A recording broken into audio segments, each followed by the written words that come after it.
I'm actually really glad that I got this question because as a Jewish woman, I still struggle with it. I'm not sure the answer, to be honest.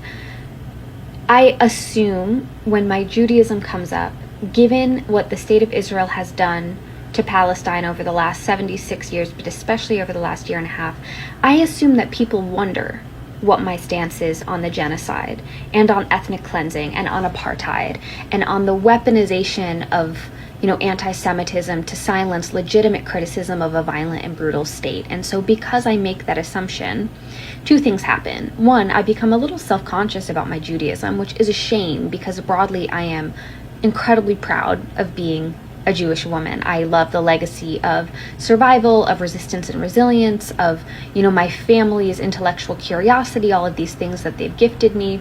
So being self-conscious about my Judaism is sad.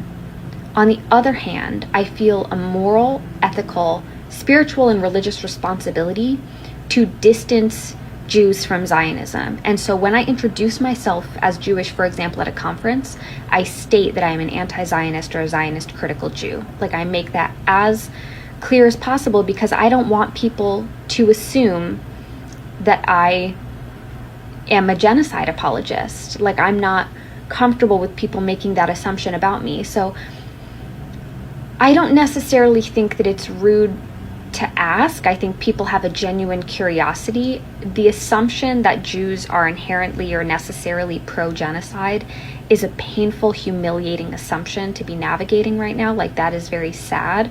And I hope that Jews who are critical of Zionism take it upon themselves to disclose that information so that folks don't feel like they have to do this calculus of, well, is this person a safe person for me or not? So that's what I try to do with my disclosure. But this is a complicated question, I think, without a simple answer. And I appreciate you asking it so respectfully.